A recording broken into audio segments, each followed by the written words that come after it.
पिछले सेशन में हमने देखा था कि सेल्स रिटर्न क्या है, परचेज रिटर्न क्या है और जीएसटी में हम किस प्रकार उसको समायोजित कर सकते हैं या एडजस्ट कर सकते हैं अगर हमारे पास किसी तरह से सेल्स या परचेज रिटर्न रहती है।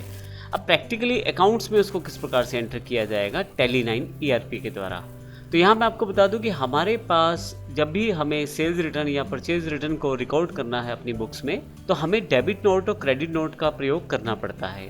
डेबिट नोट, क्रेडिट नोट की जानकारी मैं टैली के बेसिक सेशंस में भी दे चुका हूँ, अगर आप चाहें तो उसको रिवाइज कर सकते हैं। हालांकि यहाँ मैं बिल्कुल शुरुआत से एक बार दोबारा आपको ब्रीफ इंट्रोडक्शन देने वाला हूँ डेबिट और क्रेडिट नोट की। तो जब भी आपको परचेज रिटर्न रिकॉर्ड करना है अपने अकाउंट्स में तो आप डेबिट नोट इशू करते हैं, और जब भी आपको सेल्स रिटर्न रिकॉर्ड करना है अपने अकाउंट्स में तो आप क्रेडिट नोट इशू करते हैं। तो यहाँ सबसे इम्पोर्टेंट पॉइंट यही है कि डेबिट नोट जो है परचेज रिटर्न के समय रिकॉर्ड किया जाता है, जबकि क्रेडिट नोट जो है सेल्स रिटर्न के समय रिकॉर्ड किया जाता है। असल में यह एक तरह से रिवर्सल एंट्री रहने वाली है परचेज या सेल्स की, वो हम देखेंगे अगले सेशन में किस प्रकार से हम एंट्री भी करेंगे।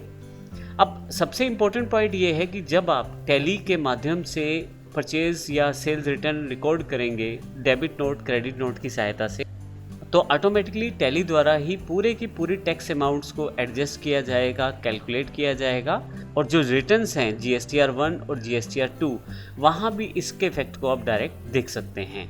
इसको हम देखने वाले हैं अगले सेशन में, लेकिन इस सेशन में आपको मैं ये बता दूं कि आप किस प्रकार से, अगर आप टैली का प्रयोग करते हैं तो किस प्रकार से आप डेबिट नोट और क्रेडिट नोट को ऑन कर सकते हैं। डिफ़ॉल्ट रूप में यह ऑप्शन ऑफ रहता है टैली में, तो आइए देखते हैं किस प्रकार से इन्हें हम ऑन कर सकते हैं। पूरे एग्जाम्पल को क्लियर करने के लिए हमने एक न्यू हेड के नाम से कंपनी बना रखी है, तो आइए सबसे पहले उस कंपनी को ओपन कर लेते हैं। सिलेक्ट कर लेता हूं मैं यहाँ से, और यहाँ से न्यू हेड के नाम से मैंने एक कंपनी बना रखी है, मैं एंटर करके इसे ओपन कर लेता हूँ। यहाँ पे आपके पास, हालांकि मैंने काफ़ी सारे लेजर्स और एंट्रीज पहले से कर रखी हैं जिनको मैं अगले सेशन में डिस्कस करने वाला हूँ, लेकिन सबसे इंपॉर्टेंट पॉइंट, आप डेबिट नोट क्रेडिट नोट को किस प्रकार से एक्टिवेट करेंगे। इसके लिए आप फीचर्स पे चले जाएं। आप यहाँ से किसी भी एक फीचर को ओपन कर ले, और यहाँ मैंने अकाउंटिंग फीचर को ओपन किया है। अगर आप किसी और को भी ओपन करते हैं तो इन शॉर्टकट कीज से आप फिर से अकाउंट्स पे आ सकते हैं। यहाँ मेरे पास इनवॉइसिंग सेक्शन के अंतर्गत use debit and credit note का ऑप्शन है, और यहाँ पे मैंने पहले से ही यस किया हुआ है। तो अगर आपके पास यहाँ पे नो है तो आप इसे यस कर लें। इसके लिए आपको माउस को यहाँ लेके जाना है और यस टाइप करना है, और फिर एंटर करते हुए नीचे की तरफ आना है। अब ध्यान रखिएगा, मैंने क्रेडिट नोट को भी यस किया है और डेबिट नोट को भी यस किया है। तो जैसे ही यस करूँगा मेरे पास यह है ऑप्शंस एक्टिवेटेड हो जाएंगे। मैं बाहर आ जाता हूँ।